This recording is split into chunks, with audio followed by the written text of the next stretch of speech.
Hello दोस्तों, स्वागत है आप सबका मेरे यूट्यूब चैनल पे। आज का हमारा सब्जेक्ट है ज्योग्राफी क्लास 7 दूसरा नंबर चट्टान और खनिज। यहाँ पे क्लियर नहीं आया फोटो, तो चलिए इसका अति लघु लघु उत्तरीय और दीर्घ उत्तरीय बताने जा रहे हैं। तो चलिए स्टार्ट करते हैं। पहला नंबर क्वेश्चन है, आग्नेय चट्टान का एक उदाहरण है बेसाल्ट। बालू पत्थर किस प्रकार का चट्टान है? अवसादी चट्टान। दो ऐसे खनिजों का नाम बताएं जिनसे ईंधन का काम लिया जाता है। तो पेट्रोलियम कोयला, और कोयला परतदार चट्टान है या रूपांतरित ये परतदार चट्टान है। ठीक है। 5वां नंबर क्वेश्चन है, स्लेट किस चट्टान का रूपांतरित रूप है? तो सेल का। एक ऐसा चट्टान का नाम लिखे जो खनिज भी है, कोयला। लघु उत्तरीय प्रश्न है, अंतर्वेधी आग्नेय चट्टान से आप क्या समझते हैं? आग्नेय चट्टान के दो अत्यंत प्रसिद्ध उदाहरण हैं, ग्रेनाइट और बेसाल्ट। ग्रेनाइट का निर्माण पृथ्वी तल के अंदर होता है और बेसाल्ट का निर्माण पृथ्वी तल के ऊपर होता है। पृथ्वी तल के अंदर जो निर्माण होता है उसे हम अंतर्वेधी आग्नेय चट्टान कहते हैं, और जो ऊपर होता है उसे बहिर्वेधी आग्नेय चट्टान कहते हैं। अगर आपको लिखना हो तो आप लोग वीडियो को रोक रोक के लिख सकते हैं, कॉपी पे नोट कर लीजिए सारा। और दूसरा नंबर क्वेश्चन है, चट्टानें किस प्रकार उपयोगी है? चट्टानों का हमारे जीवन में बहुत ही ज़्यादा उपयोग है। ये घर, मंदिर, पुल, सड़क इत्यादि बनाने में काम आते हैं। इनसे तरह तरह के कीमती खनिज और रत्न प्राप्त होते हैं। ये टूटकर मिट्टी निर्माण भी करती है, जिस पर कृषि और वनस्पति निर्भर है। और तीसरा नंबर है, चट्टान और खनिज में क्या अंतर है? स्पष्ट करें। चट्टान पृथ्वी के क्रस्ट में मिलने वाले सभी प्रकार के कठोर पदार्थ जो विभिन्न प्रकार के खनिज तत्वों से बने होते हैं उसे चट्टान कहते हैं, जैसे ग्रेनाइट, बालू पत्थर, बेसाल्ट आदि। और आग्नेय चट्टान ये खनिज है, ऐसे भौतिक पदार्थ है जो खान से खोदकर निकाले जाते हैं, जैसे लोहा, कोयला, पेट्रोलियम। और चौथा नंबर है क्वेश्चन, आग्नेय चट्टान से आप क्या समझते हैं? आंसर होगा, ऐसे चट्टानें जिनमें परतें नहीं होती, जो पृथ्वी के अंदर जमती है, जिनके रवे बड़े होते हैं, जबकि पृथ्वी के ऊपर जमने वाली चट्टानें के रवे छोटे और महीन होते हैं। और ये छठा नंबर क्वेश्चन है, अवसादी चट्टान के कुछ उदाहरण दें।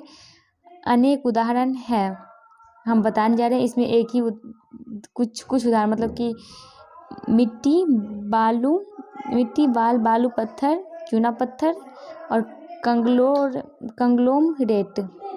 सॉरी, मिट्टी के बाद जो है बालू होगा, उसके बाद बालू पत्थर, बाल लिखा गया, सॉरी। और 7वां नंबर क्वेश्चन है, रूपांतरित चट्टान और परतदार चट्टान से आप क्या अंतर है? स्पष्ट करें। यानी रूपांतरित चट्टान, आग्नेय और अवसादी चट्टान में ताप या दबाव के कारण बदलाव हो जाता है, तब इसे रूपांतरित चट्टान कहते हैं। जैसे स्लेट, यह अधिक दानेदार चट्टान है। परतदार चट्टान, परतदार चट्टान अवसादों के एकत्र होने से बनते हैं। ये दो प्रकार के होते हैं, एक पानी के अंदर और एक पानी के बाहर जमीन पर। पानी के अंदर जमने वाले चट्टानों के परतें अधिक होते हैं और अधिक दबाव के कारण ये कड़ी हो जाती है। और 8वां नंबर, पत्थरों के विविध उपयोग को संक्षेप में लिखें। पत्थरों का उपयोग भवन निर्माण, सड़क निर्माण, मूर्ति निर्माण, पुल निर्माण आदि में किया जाता है। और दीर्घोत्तरीय क्वेश्चन की तरफ चलते हैं, चट्टान के कितने प्रकार हैं, उनकी व्याख्या करें। चट्टान के 3 प्रकार होते हैं, आग्नेय चट्टान, अवसादी चट्टान, रूपांतरित चट्टान।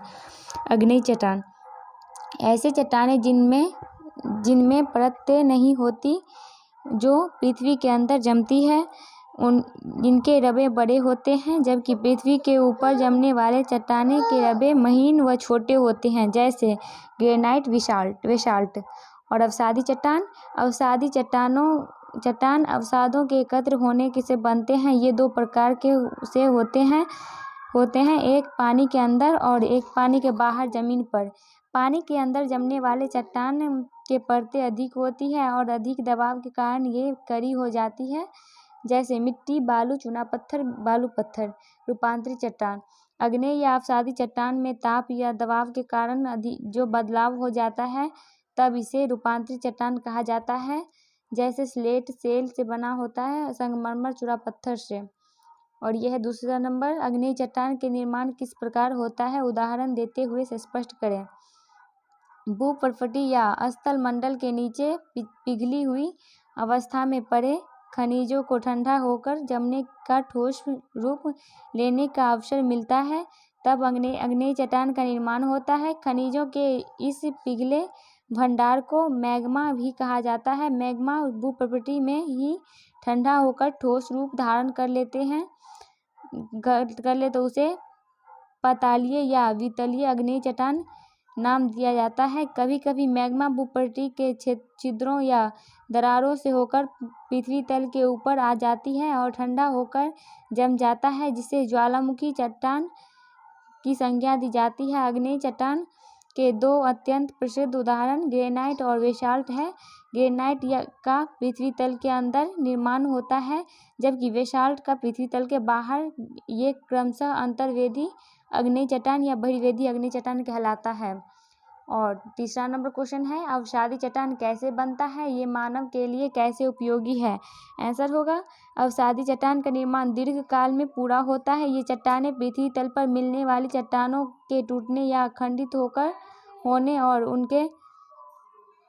उनके कणों के निक्षेपण से तथा जैविक अवशेषों के जमा हो जाने से बनना करती है।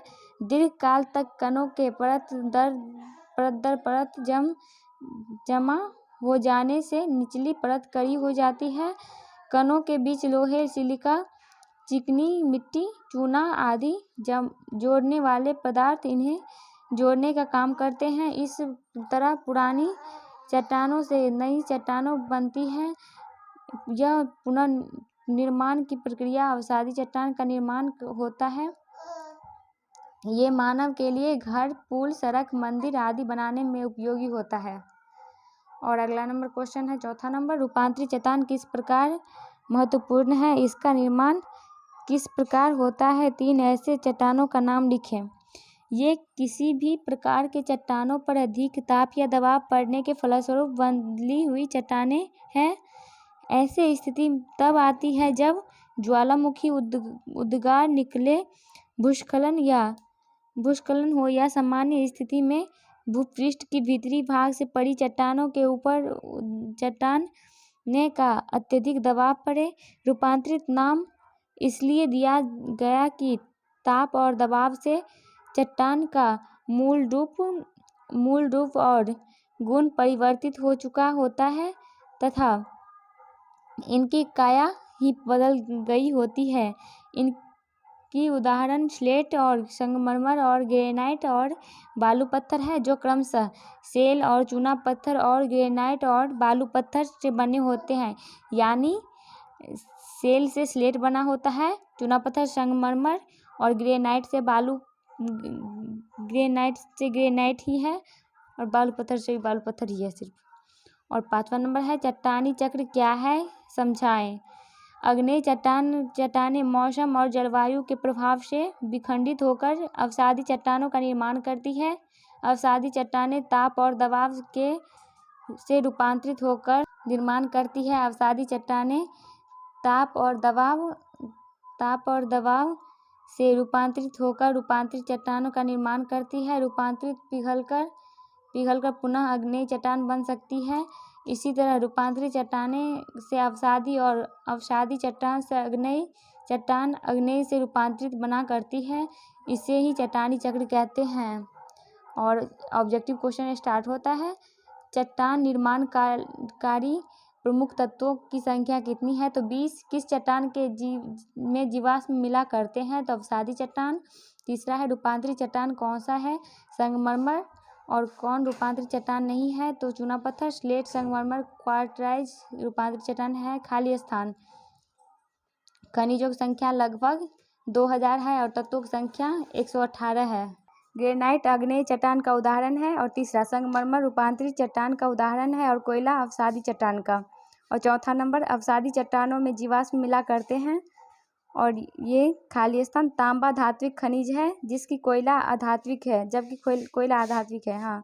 और छठा नंबर है, आग्नेय चट्टानों का निर्माण ज्वालामुखी से निकले लावा के ठंडा होने से होता है और पदार्थ या अवसादी चट्टानों के परतें पाई जाती है और ज्वालामुखी से निकलने वाले गर्म पदार्थ को लावा कहते हैं। और 9वां नंबर है, चट्टानों के गुणों या लक्षणों में परिवर्तन प्रायः अधिक ताप और दाब के कारण होता है। और मिलान चिन्ह है अग्नेय चट्टान सेल मतलब इसका उदाहरण है। और अवसादी चट्टान का उदाहरण है अग्नेय चट्टान का उदाहरण है बेसाल्ट, अवसादी चट्टान का उदाहरण है सेल और रूपांतरित चट्टान का उदाहरण है स्लेट। चलिए हमारा वीडियो यहीं पे समाप्त होता है। अगर हमारे चैनल पर आप नए हैं तो सब्सक्राइब भी जरूर कर लीजिएगा। आपको हिंदुस्तान न्यूज़पेपर और सारा क्वेश्चन सभी क्लास का हम आपको प्रोवाइड करवाएंगे।